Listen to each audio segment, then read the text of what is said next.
Good morning, everybody. Welcome to Living Astrology with Janet Hickox. Grab your cup of coffee or your tea, sit back. Let's chat about what is happening up in the stars above. Today is the first day of June that I'm with you, even though it's June 2nd. And today we're going to take a look ahead at what some of the big news items are, at least from astrology and human design for the month of June, as well as taking a look at what's happening this week. So we have a very busy month of June, not maybe in the same way as May was busy. I mean, May was almost sort of breathless at times. June has a little deeper quality to it that is awakening us from deep within.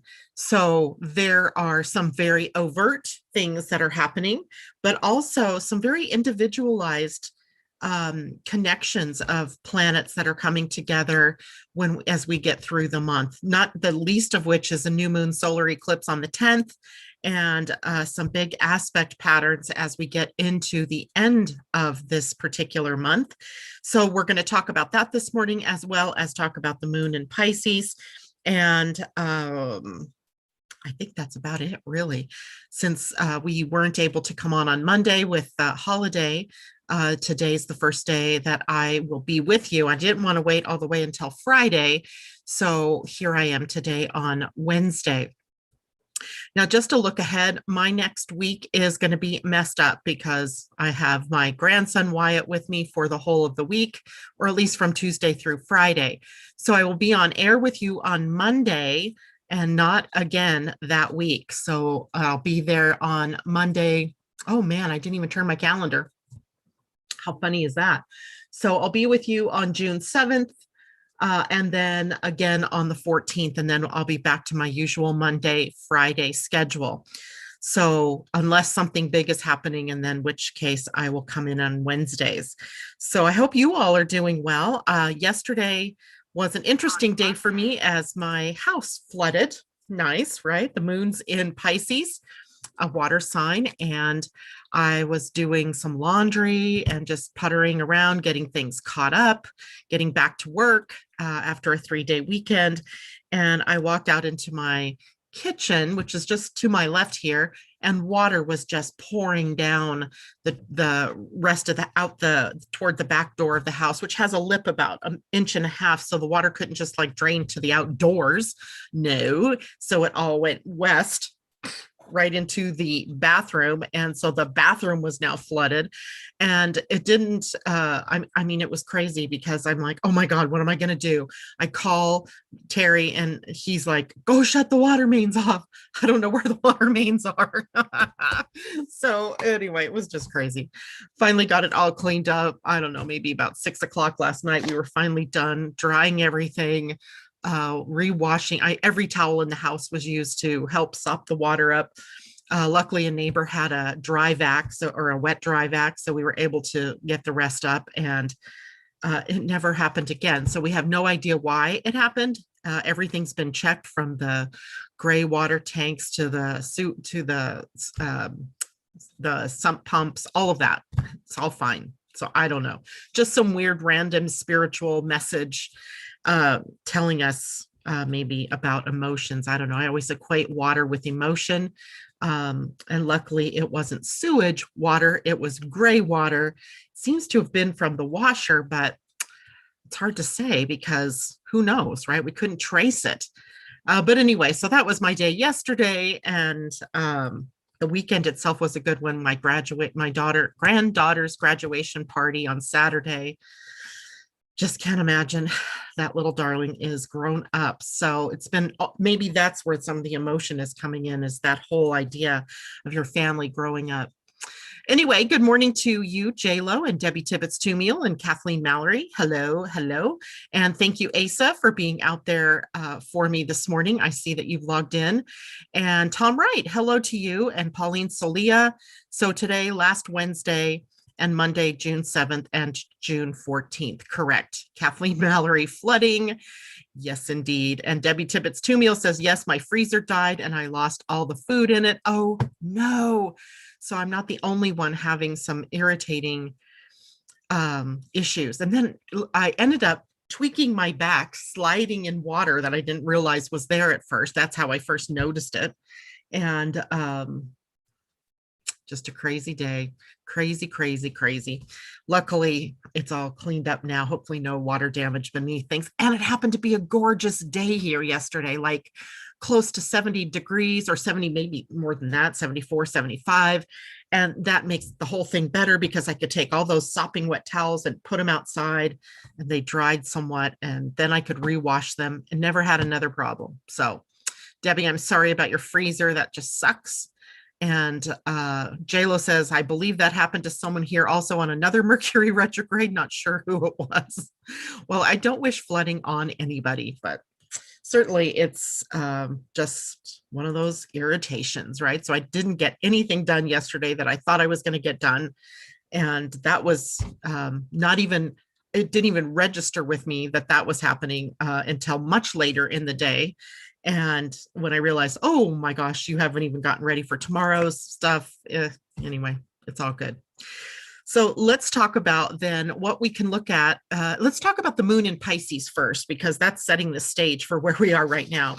Apparently Pisces, a very potent water sign, right? And Jupiter in Pisces right now, magnifying things of a watery nature.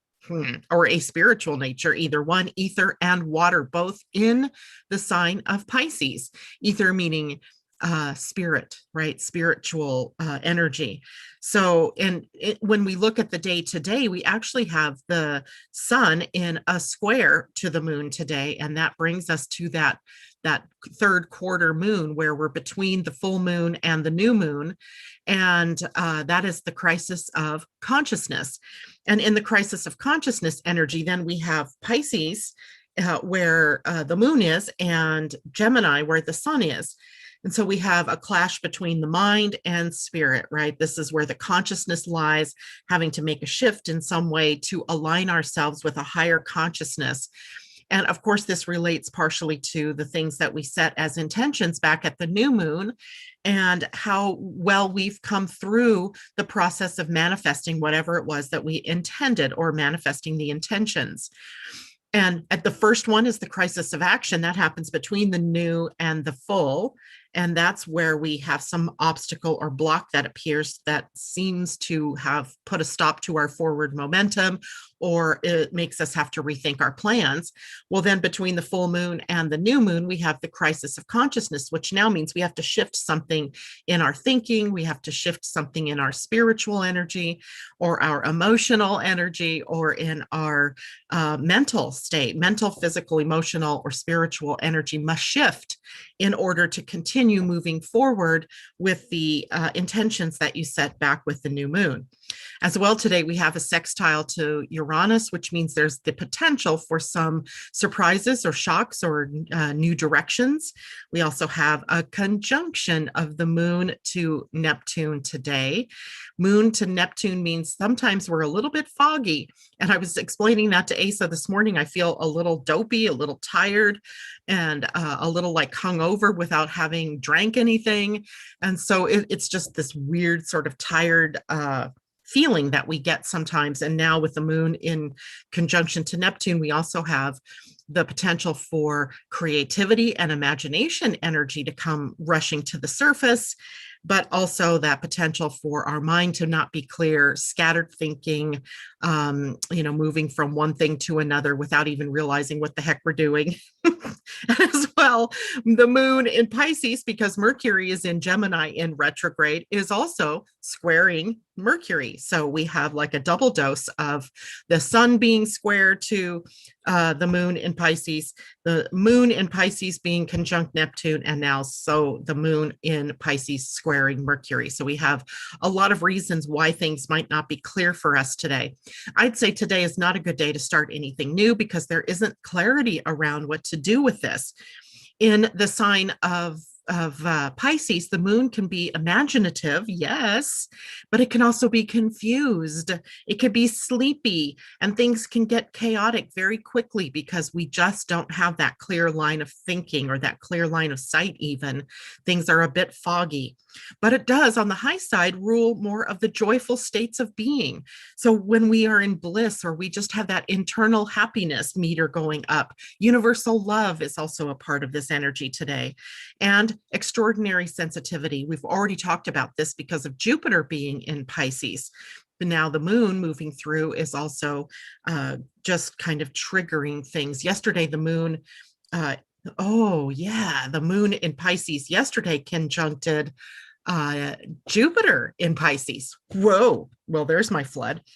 And anyway, sensitivity, emotional sensitivity, as well as psychic sensitivity, all of the mystical states are ruled by the sign of Neptune, as well as higher power. And you're probably noticing that there are some duplication of energies when we start to talk about higher power, because we also talk about these in Sagittarius. We talk about this in Scorpio in some ways, where there's this energy of surrender and having to trust in a higher power, channeling our spiritual power in a correct direction, but as well as spiritual healing, all a part of this. And that's likely happening in water signs, because water signs are so sensitive to what's going on in another person's energy field, sensitive to their emotions, sensitive to their psychic selves. And as well, there are crossovers when we get to unconditional love energy, where we have forgiveness. We just talked about forgiveness, I think it was last week, with the moon in Scorpio. It's a big theme in Scorpio. It's also a big theme in Pisces. But we have also tolerance and acceptance of one another. Tolerance meaning that we are okay with people having their own ways about them and doing the things that are correct for them. Tolerating each other's different races or creeds, or their religious beliefs and their cultures. Acceptance and compassion, a part of this as well. And oneness, unity energy. So we have a lot of that loving, spiritual, sensitive, imaginative energy available today, but it also comes with the potential for some scattered thinking, for some chaos, a little bit of turbulence perhaps as well. In the low frequency energy, I think this is where we're getting a lot of bang for our buck, because remember, we're in that collective shadow period in the Pleiadian and Mayan calendars. In the low frequency energy, Pisces represents the victim nature. So victimhood comes in all shapes and sizes. Anytime you're in fear, you're really in victim mode. And victim also goes as far as the martyr. That's more Virgo, but it's a opposite of Pisces. So we have that victim and martyr, savior sort of energy that might be competing within us. Defeatist attitudes, procrastination, addictions, yay, right? All these things that are in our victim field that are also in the shadows that are being triggered as we go through a collective shadow period. Our disappointments, right? The things that we are afraid of. And I haven't really had time to look at the newsreel, so I have no clue what's going on out there in the world. But I bet if I looked, I would find that there are things that are following that same line, collective shadows coming up to the surface for us to heal, wounds that we've experienced that we keep adding more victim energy to, that it's time to clear. In the body, the sign of Pisces rules, or there's a correlation between colds and influenza, the viruses, the bacteria, the germs have a connection because they're small and they're unseen, right? And Pisces has an ability to hide from us the things that aren't visible. So unless you have a microscope handy in your back pocket, you won't know that there is a bacteria, a germ, or some kind of virus that is right there for you to catch. Pisces also rules the feet. So if you're having feet issues, toes, all of that are all a part of Pisces, the lymphatic system, which is involved with the immune system. And if you're feeling inflamed or you're feeling like you're retaining water, this might mean that you need to drink more water to flush your system, because the lymph may be holding on to fluid for some reason. Maybe you're fighting off a germ or a virus that you're not aware of. But also poisons and toxicity are correlated with Piscean energy as well. So maybe having experiences of a reaction to something that you've eaten or that you've drank, or that you a medicine or a vitamin, something that you've taken or ingested. But also don't discount the environment that you're in and its relative toxic load. So if you're someone who lives very close to a lot of farmland where they're using heavy duty pesticides and herbicides, and that leaches into the water, then you're drinking the water. So it's a possibility that there are toxins in your environment that you're not even aware of that are affecting your body. But then there are also toxins that we don't see in terms of things like emotions. Like, what toxic emotions might you be holding on to? Maybe from relationships, or for things that have happened in the past. So emotional toxicity, mental toxicity, physical toxicity, spiritual toxicity, all a part of this experience right now. So I would say when the moon moves through Pisces, it gives us an opportunity to sort of clear out the toxic load from the body. Grab your water, right? Grab your water, and do what you can to eat, as good as possible for your particular body to help clear it of any of the toxins and toxicities you might be feeling right now. Okay, I'm going to go back over here and see who else is here. JLo says, let's blame the Gemini rising. That always has me thinking. Oh, up there. Okay. Jupiter, Pisces water, extra, your bathroom where most men do their thinking. Well, at my house, my bathrooms are separated. So I actually have 3 bathrooms, if you will. I have one over to the left, which is where the shower is, and that's the one that flooded. And then there's the second part, which is where the sinks are and all the counters and mirrors and things. And then a third part where the toilet is. So there's these 3 parts. Well, the 2/3 of the bathrooms didn't flood, but the shower did. And the gray water actually had come up through the shower's drain, and we're not sure if it spilled out there and then moved through to the water heater or what it was. But anyway, it was a mess. It was a mess. Good morning, Christine. And yes, keep thinking. Keep thinking, JLo. That's a good one. Pauline says, wonder if Noah's flood occurred during a Jupiter Pisces moon in Pisces. Could be. Corey, myself, and my daughters all caught a cold over the weekend. Christine, our feet too. LOL. Kathleen Mallory, loved those colors you were wearing. Oh, thank you, sweetie. These were my, I don't know for sure if it's going to be hot or cold today or cooler. So I was planning on being cooler. Pauline, collective shadow, same as collective unconscious and subconscious, only new collective consciousness. Wow.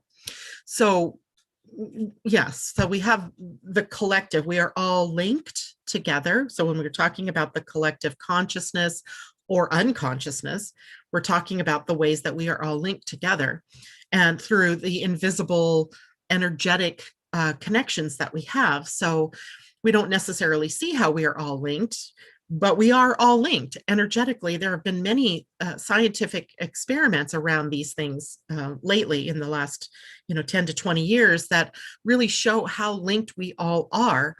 And they did this using plants, and they've done this using twins, and they've done this using, people who don't even know one another, but who were experiencing similar things in reaction to a stimulus of some sort. So it is an amazing connection that we all have. And at some periods of time, we are all connected through the unconsciousness. And that seems to be what's happening now. We're collectively dealing with all of the things that lie in our unconscious mind. So the fears that we have, and the victim energies that we need to clear, that we, even though I can't clear your part in this, just by clearing my own field and keeping my own fears in a relationship to the collective fears. I'm participating in the collective, right? So in this way, when I'm dealing with my own stuff, I'm actually helping the collective, because that gives access to the collective to be able to deal with whatever is in their unconsciousness, even the things that mirror. So if I'm dealing with a fear of the past repeating itself, let's say, then my clearing that or working to bring peace to that also allows other people who are dealing with that same sort of unconscious fear to work with that. right? To heal that. So we are so interconnected that we just don't know it. We can't necessarily see it, but if we clear ourselves, which is really the only place we have the power to do, then we are helping clear the whole of the collective. I hope that makes sense to everybody. Pauline says, the other thing, only knew the collective consciousness. Whoa. Okay. So I think we have that now. J-Lo, OMG, you just helped me with an epiphany. Ooh, I hope you'll share with us. Jessica Brooks, good morning to you. Corey, yes, came out of nowhere at ASA, our first colds in over a year. Ah, yes. Now that we are, kind of having dealt with the COVID virus, all of the other little sneaky things are coming out of the woodwork now. So J-Lo says, my grandkids and daughter, that is a Scorpio, also had a cold. OMG, again with that. I believe I have a pictorial memory right now. I just gazed into, I am not sure where. Ooh. Kathleen and Mallory, my clearing helps all. Wow, love it, love it, love it. Yes, indeed. So you can see maybe perhaps the importance of doing your own work, right? That your work is important in the grand scheme of the healing on the planet. So when you're working on you, even though you can't tell that it's helping the collective, it certainly is helping the collective. So right now we have this collective shadow period that we're in, and that shadow period bringing up the fears that we have, or bringing our collective craziness to the surface, if you will. And every part of us that is attached to that, or every part of everything within us that has a resonance to that, or has a fear around those same kinds of things, needs to be cleared. That's the only opportunity we have to add to the collective, is taking and doing our work. So it's worthwhile, trust me when I say. Now, today we also have another major transit happening with Venus moving out of the sign of Gemini and into the sign of Cancer, another water sign. So we have more sensitivity and more emotional energy added to the mix, as Venus, when she's moving through Cancer, becomes very motherly, very nurturing. She's very compassionate hearted in the sign of Cancer. Remember, she rules our finances. She rules our values. She rules our relationships. She rules love, the field of love on the planet, how we love one another, how we show up in love to every person on the planet, to ourselves here on the planet. So with Venus in Cancer, it's a time to become more nurturing, more aware of that nurturing nature that we have. Now, she'll be in the sign of Cancer until let's see, I think it's, June 26th when she moves into Leo. So for the next 4 weeks, really, we have access to questioning more about love, and how are we sharing of love, and are we sharing love with ourselves as much as we're sharing love with others. So it's a bigger picture that Venus is bringing us, but there's also that side of Cancer that's more protective, self-protective, and it's a little bit fearful of others. So it has the hard shell around it, right? That protects it from attack. So we might be looking into our own lives, wondering, where is it that we're afraid of an attack? So are we holding back ourselves because of some unnamed fear, or a feeling that we're going to be attacked for our beliefs, for living our lives in our truth? So the key here for the next few weeks is going to be really looking at the places where you are insecure, where you might feel destabilized in love in some way. Are you taking care of your own self, but also taking care of others around you? So Venus in Cancer, while not a terrible placement, can also be a trigger, at least during these, up until June 17th, when the collective shadow period is over.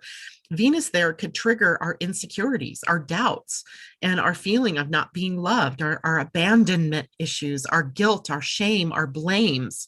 So a lot of that kind of stuff can be coming up. And if it does, don't fear it. Don't look away from it. invite it in so that you can, work with that energy, so that you can heal that energy, so that you can love that part of yourself that is still feeling some of that shadow or fear energy. So we have that going on. Now, tomorrow I'm doing as well, since I'm not on air tomorrow. Tomorrow we have the sun in a trine to Saturn. I was going to check that because my allergies were triggered this morning and my eyes were all blurry. So I'm like, is that Saturn? Oh yeah, that's Saturn. And I'm right, it was Saturn. So the sun in a trine to Saturn tomorrow, while Venus is in a trine to Jupiter tomorrow. So a trine, remember, a smooth flow of energy. Now, that does, the way I say that sounds like a very positive thing, and most of the time it is, but sometimes it can be kind of lazy and kind of lackadaisical, sort of holding itself back and thinking, why push on? Why do anything more? It's all going well right now. But in fact, a trine sometimes can also bring the ease and flow of the more negative sides of energies. So tomorrow, with the sun in a trine to Saturn, we have a real opportunity to look into our own lives to see where we've gotten off track, where we haven't done our due diligence, perhaps, and to get back on track, right? To reinstate those goals, to do a check-in with oneself about, am I on the right track? Am I going where I wanted to go? Is everything, am I actually taking the steps, or am I just holding back or not doing anything? So we have that. Venus and Jupiter, when they come together, there's two benefic planets. Venus is usually thought of as a benefic or generous planet, and Jupiter the same thing. But they can also come together and create pathways for us to overdo things, right? Where we can overcommit to our time. We can overstate what it is we think that we can accomplish. We can say yes to everything and overcommit our energy into things. And then later, what we find out after that day has passed, we're like, whoa, I can't do all of that. What was I thinking? Or, that headache because you ate too much sugar or drank too much or did something too much or out in the sun too much, or anything that we can do that we overindulge in can be brought to the surface with Venus and Jupiter.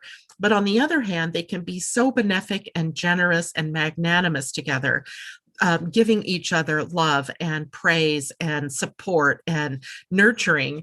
So we have some really good energies with a little bit more serious energies tomorrow, but I think in a way they sort of balance one another out. But just know that there's a relatively good chance tomorrow that you might go overboard in some way, either as a commitment to time or saying that you can do something that you can't, but because you want to be acknowledged, or because you want to be recognized or validated, you may say that, yeah, sure, I can do all that. So be careful with that. So questions, comments, anything going on in your heads that you want to know about today? Jessica Brooks. Okay, I think I felt this coming with the full red eclipse moon. Yes. And of course, now we're at the halfway point to the solar eclipse, right? That's on June 10th. And if we have the sun in a square to the moon today, then we're halfway between that full moon and that new moon. So we have that possibly in the mix too. And that's happening at 19 degrees of Gemini, 1947. So look for about 20 degrees of Gemini in your chart. And that is in the sun and the moon in a new moon are in a conjunction. So they're going to be together very powerfully with the planet Mercury in one house of your astrology chart. So there may be one particular area of your chart that's really lit up, that is really begging for you to contend with and to work through whatever the shadows are there, but also beginning something new, because the new moon solar eclipse is about the new pathway, right? If something ended or something came to a completion at the full moon lunar eclipse, then the solar eclipse shows you what more is possible, right? The next steps. So it's possible that we have some really good stuff coming. Taylor Jenkins, good morning to you this morning. Pauline asks, is fasting advisable during Jupiter in Pisces and moon in Pisces? I couldn't say for sure. So what I would say is, don't go overboard with it. Is it something that you really must do? I'm not a big proponent of fasting unless you have a very specific reason for that. So I would say, maybe you wait until there's not that connection with Jupiter. Maybe wait until the next sign, wait until Aries moon tomorrow. Is it tomorrow? We're going to get into Aries tomorrow morning, and maybe you'll see clearer what that path is, just because things are so not clear right now during this period of time. Okay, so Lo, interesting. My daughter had a dream about the family, and she has Venus in Gemini at 27 degrees, which, of course, yesterday, that's about where that would have been. And Uranus and Pisces in the 12th. She said it felt real. We even had barcodes on our heads. Wow, she's only 16. So maybe there's some, think about this. When we're in a collective shadow period, the collective shadows can be coming up in our dreams, right? And it's funny, your daughter's a Scorpio or has a lot of Scorpio energy. One of the very mad, crazy dreams I had during the weekend was I was in a room filled with scorpions, little itty bitty ones that are kind of cleary, kind of a beige color. You can hardly see them against the backdrop of the floor. And at once I thought there was just one. And then next thing I know, I see the whole floor is covered with little scorpions. They were not after me. I mean, I wasn't harmed in any way in the dream, but I thought it was weird that there was that. The very next night, I dreamt about a reality within a reality. Like, blew me away. So dreams right now, fears that are coming up to the surface, that we may be in collective connection to, let's say. So, okay. And barcodes on the foreheads. I mean, one of the things that, we've all been, I think, in fear is about losing our sovereignty and losing our individuality. As we come closer and closer to unity, check it in with yourself, right? If we're going to move to unity and we're going to move to oneness, what fear might you have encoded in you or in the collective about losing something in that, right? I once did a talk on the Mayan calendar, and I was talking about moving toward unity and oneness. And there was a man there who was a Leo, and his biggest concern about all of that was who will I be then? Like, I like me. I want to stay me. I don't want to be one with everyone else, because for some reason we've thought of oneness as being like one color or not individuated. But oneness isn't about that at all. Oneness is about seeing the beauty of our individuality against the backdrop of everybody else's individuality, and realizing that we're all one in our creative energies, in our abilities to soar to the stars. We're not losing anything by becoming one. In fact, if anything, we're bringing all of the potential together inside of each one of us. So individuality, oneness, unity, those may be things that we are holding some collective fear around losing, right? And the barcode on the forehead meaning what? You have to get scanned in order to be able to get food, or to get money out of the bank, or to see if you've had your shot so that you can go on a trip. I mean, that's a lot of fear out there right now. A lot of conspiracies are all wrapped up in fear. A lot of what's happening in the world in general is all wrapped up in fear, right? So a fear of what we're going to lose, a fear of someone taking away our toys, a fear of dying from a virus, or dying from the shot from the to a vaccine from the virus to protect us from the virus. Dang it, I can't get those words out. So lots of fears for us to contend with. And some of us are more sensitive to that and bring it to the surface more easily. Okay, so Asa, she's talking to the Pauline there. Okay, Lo, Taylor, we're coming to get you, Janet. Who's coming to get me? They're coming to get me. Taylor says, just kidding, we love you. Love decoding dreams. I do love decoding dreams, but you also have to remember that they're very individual as well. So the symbol of a scorpion to me might mean one thing, but to someone else means something completely different. So we have to remember that there's no one size fits all when it comes to decoding dreams, because we all have different symbolic connections that we make. And that makes it, a very individual process. So Kathleen, my partner, ascendant 27 degrees Gemini, first house. Okay, my ascendant 27 Gemini, first house would always be in the first house. Okay, my Gemini in the seventh house, no planets. So a cross, there's a reason why you're in relationship. It would pull you together. And Taylor, empowering E/O. I'm not sure what that means. Ego, is that what I don't know.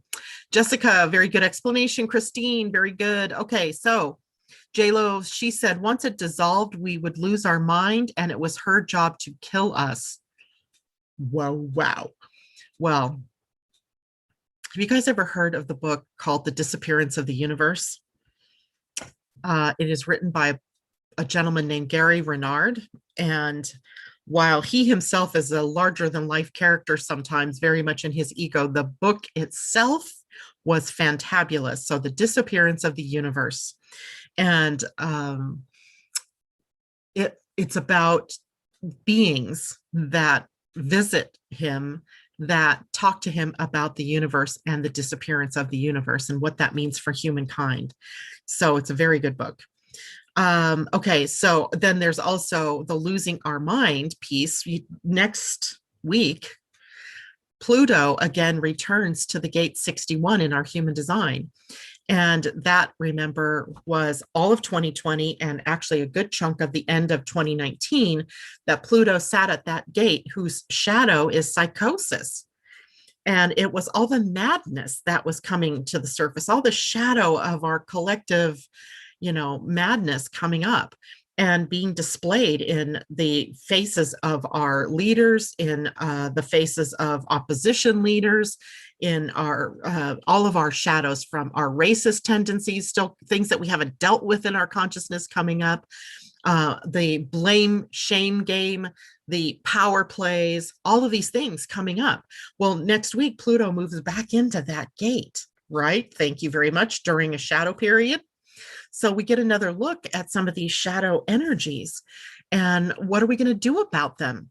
Right? Are we just going to keep letting them sit there and fester in behind the scenes, where they come out in very violent ways? Or are we actually going to collectively look at that? And we can only do that by doing this individually and stop that craziness, right? That's the potential of the shadow energy. In the highest energy, it's bringing wonder and awe and magic into this world of different colors and different tastes and different cultures and different viewpoints. So that's the high side of Pluto's move back to that gate 61. But the low side is that we see a reemergence of some of those shadow energies during the collective shadow cycle that we need to work through. So be watching and see what starts coming up in your dreams, but in your world, comments that you hear, things that bug the heck out of you, that kind of thing, because that's going to tell you where you have some of that.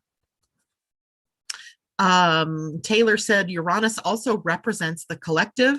Yes, so Uranus also represents the part of the collective that's moving forward, while Saturn is holding the part of the collective, in this case, that needs to take the best from the past, but sometimes wants to walk us backward in time, taking away a woman's rights to choose, taking away the rights that we have, fought for over the last 2 centuries to keep, at least in this country.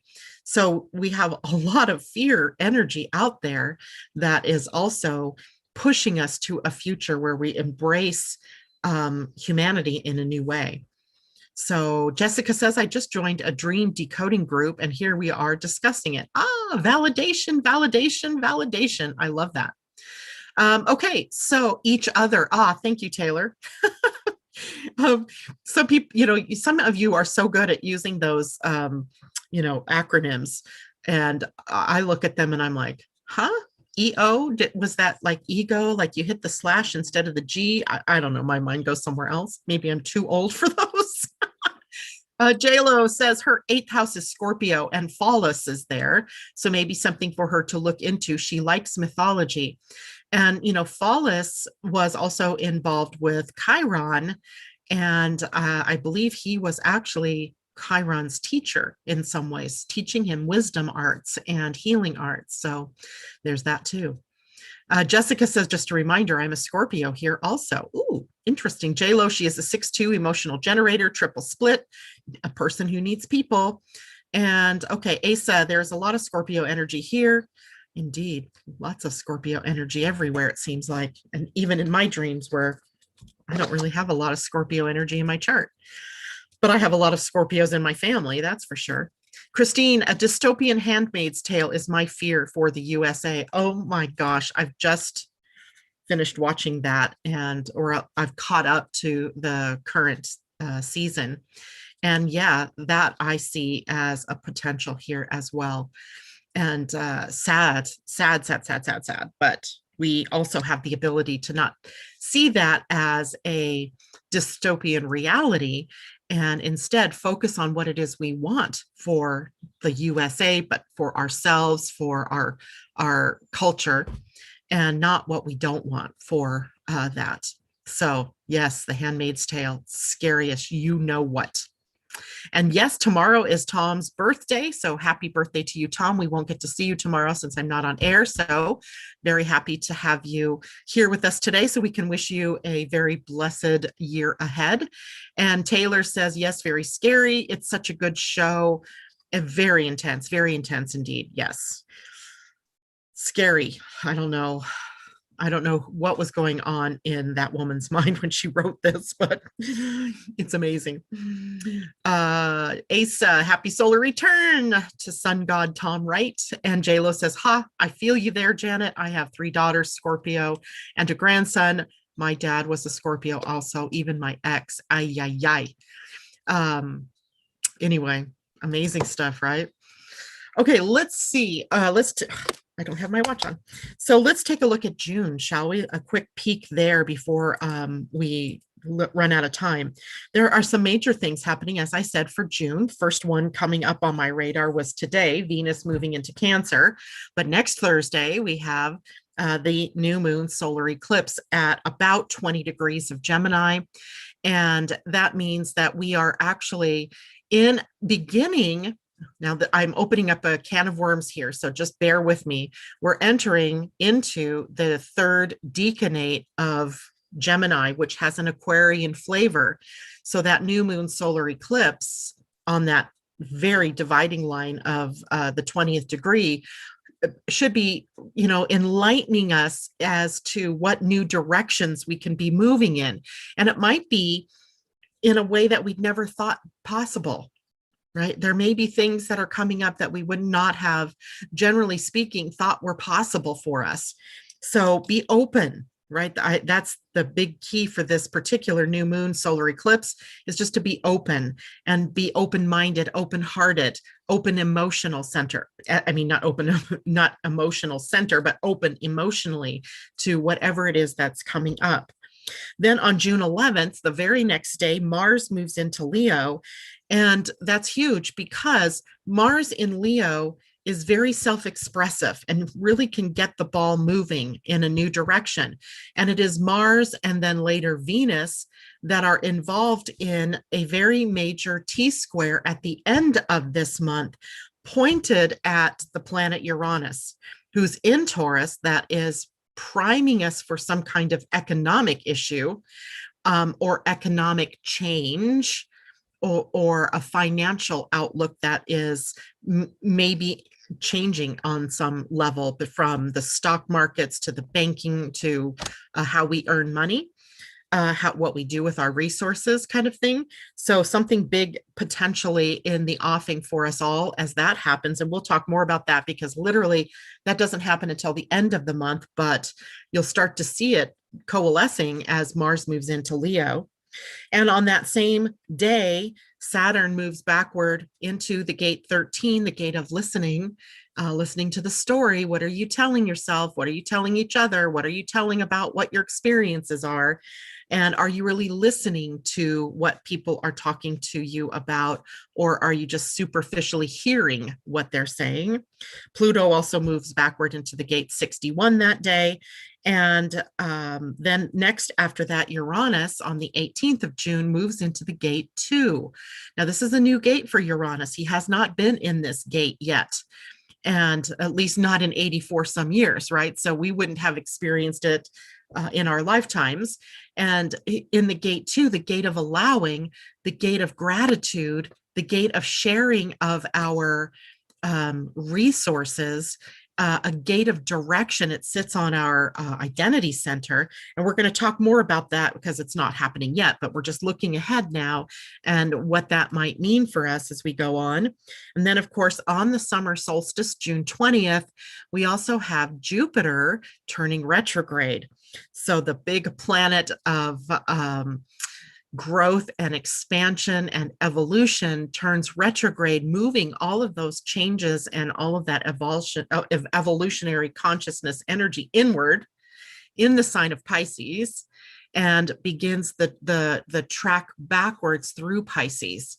So remember, we're watching our own lives to see what's coming up for us during this Jupiter transit in Pisces, which lasts until July 28th, but will come to the halfway point when Jupiter turns retrograde and moves backwards. And then, of course, the summer solstice that same day. So it sets the tone for the rest of the summer in some ways. And then 2 days later, Mercury turns direct, and then we'll enter the shadow period, the retro shade, as one of our listeners, Suzanne Fulmer, used to say, we're in the retro shade. Then Neptune turns retrograde. Now, Neptune retrograde, I think, is, I kind of like it when it's retrograde because I feel like we're more intuitive. We're more able to hear from the higher planes what our direction is. And so all of the outer planets, with the exception of Uranus, will be in retrograde as of the end of June. So we'll have Saturn, Pluto, Uranus, Jupiter, no, not Uranus, Saturn, Jupiter, Neptune, and Pluto, all in retrograde up until we get to about September, October.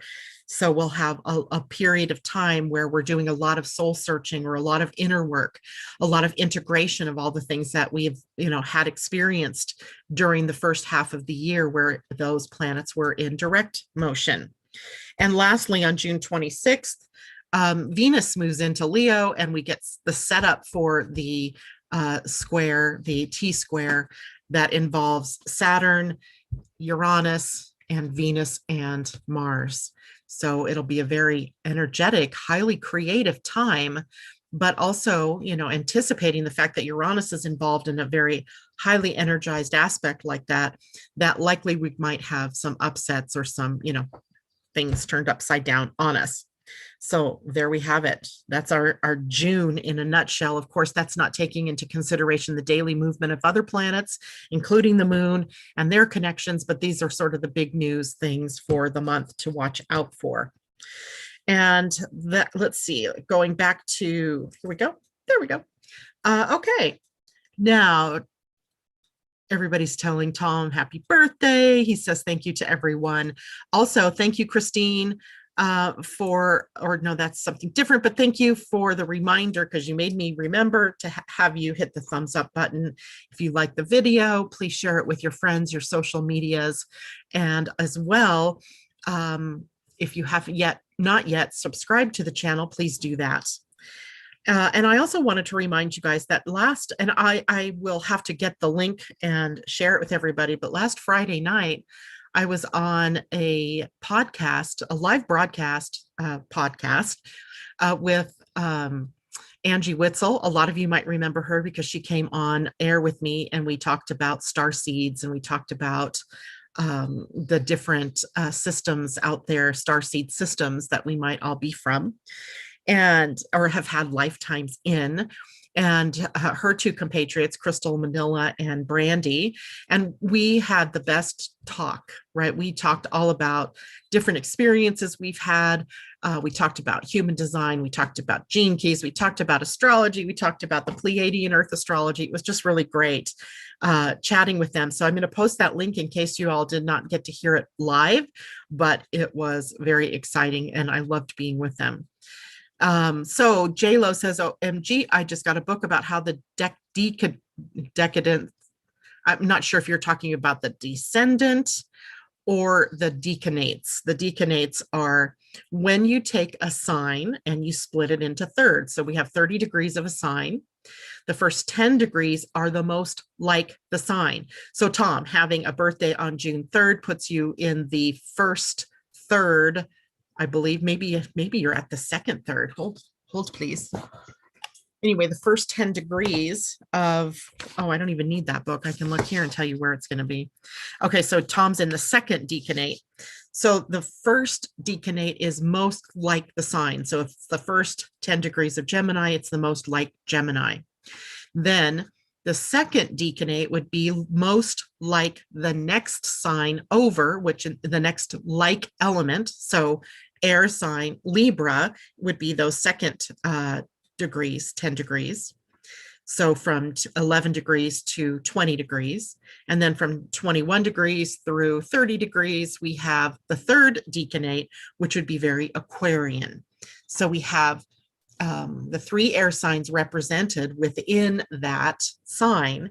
So for Tom being born on June 3rd, which is at about 13 degrees of the sign of Gemini, he then, actually it's 12, I would bet your birthday's today, Tom. I would bet you that your actual solar return is today and that tomorrow's your calendar birthday, because that's how it's been going throughout the month. And that would mean that there's a distinctly Libran flair to your Gemini self.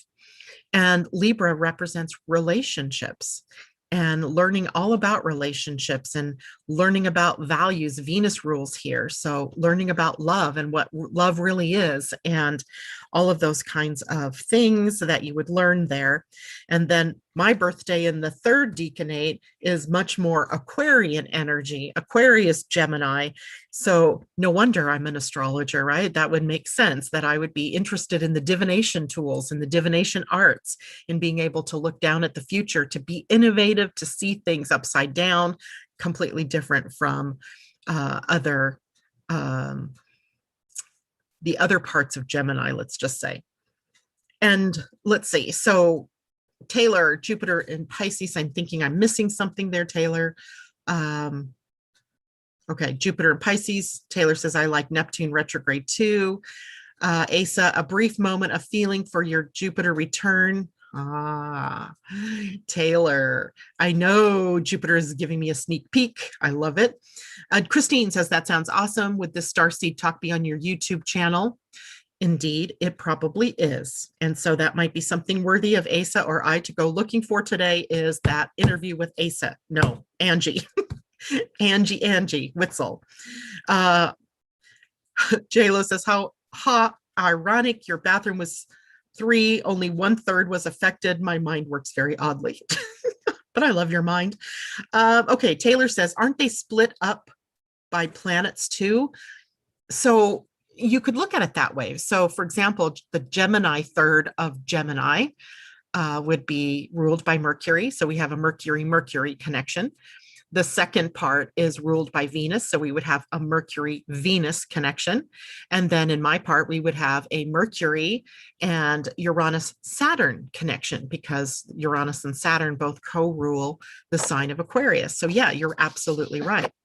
So, and that's, that is when we are looking to the depths, right? So in a normal reading, I don't think we would go into that, but what we might do is, talk a little bit about, say, in a Tom's chart, about the emphasis that relationships might have in his life, whether for the good or for the not so good. It's all about learning about relationships when you have a Libra Gemini. So mind and heart, right? Mind and heart.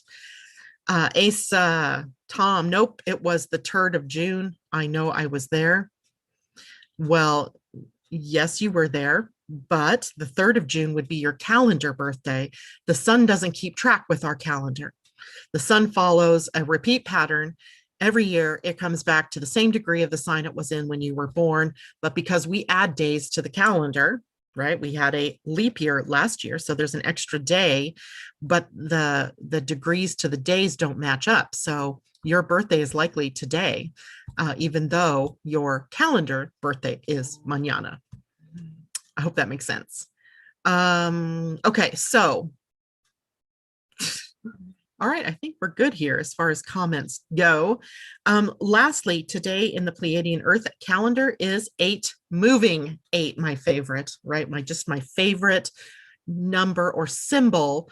As upright, it represents and reminds us that we are connected with heaven in our physical body. So spirit and the physical intermingled right here in the connection, the interface between heaven and earth, which is us humans, right? Humans, or life on this planet, because I also believe the animals and all the plants and the trees are sentient in some way and have that same connection with spirit or divineness embodied in the physical. And then, of course, 8 on its side being the symbol for infinity and being a symbol that links us heart to heart with one another, right? The heart connection. So when we have the 8 energy, we have connection energy. So today's a day of connection. It's a day of abundance. There's also abundance related in this 8. And then moving energy is, well, literally change, right? Moving forward momentum. In the Mayan calendar, moving, I believe, was Chichan, which is the serpent or the snake. And it represents moving forward through shedding the skin, shedding the old, releasing the old to move on to the evolved self or into the next level of consciousness. So today represents our shedding of the old, our connection with one another, and our moving, our ability to move forward. There we go. So Tom's singing happy birthday to him. Everybody's singing that with you. And Christine says the magician card in the tarot. Yeah, exactly. And that heart-to-heart energy to me is just so wonderful, just wonderful energy. And that is today kind of the saving grace, I think, if you just remember those heart connections, even if things are going sideways or upside down or inside out, that it's all with a purpose, and it's all to the furthering of our connections, both heart to heart and spirit to matter, or spirit to the physical. So there's that. Now, quickly, because it's Tom's birthday and because I can, let's take a look, Tom, because I'm dying to know now if today is actually your birthday. So if you don't mind, and I know you don't, I'm going to bring up your solar return birthday chart in these last few minutes that we have. And then I'll share my screen so you can actually take a look at it. And Tom, there we go.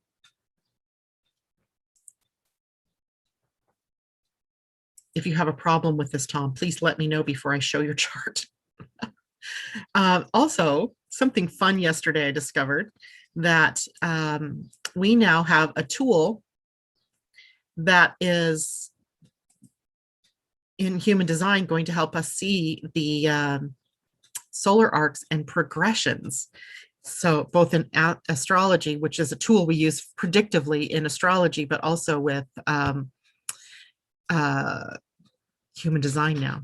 So your actual birthday is tomorrow. It is June 3rd at 4:47 and 40 seconds in the morning. And so you have a calendar birthday and a solar return all on the same day. So your actual sun is at 13 degrees even exact tomorrow. So there we go. And let's just take a quick look. Oh, hey, I'm not sharing my screen. Let me share the screen so y'all can see what it looks like.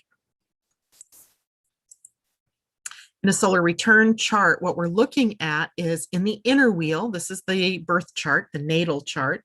And on the outer part of the wheel, you see all the same symbols again, but now they're located in different places. And what we're looking at is what's driving the energy for the year in terms of the houses the planets are in, especially say the sun and the moon, and how that compares to the planets by birth and what's being triggered for the next level of development in this instant, Tom's life.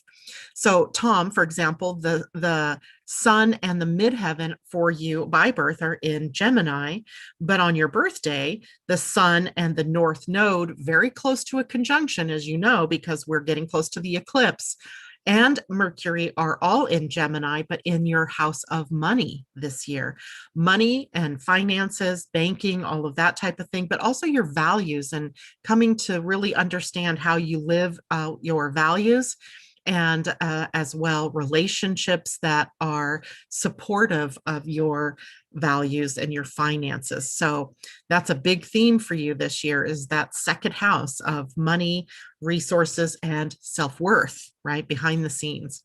The moon on your birthday is going to be at 25 degrees of Pisces, and it's going to be in a conjunction with Pallas Athena as well as Neptune, very close, those three.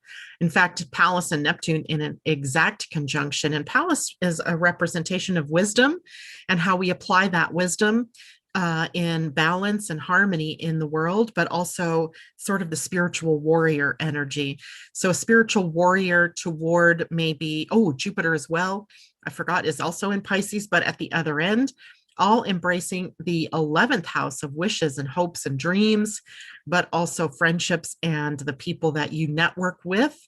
And in some way, that becoming a healing process for your seventh house relationships, partnerships, both business and personal, where you have Chiron by birth, where there have been wounds in the relationship. So Pallas Athena in this case is also in a return state.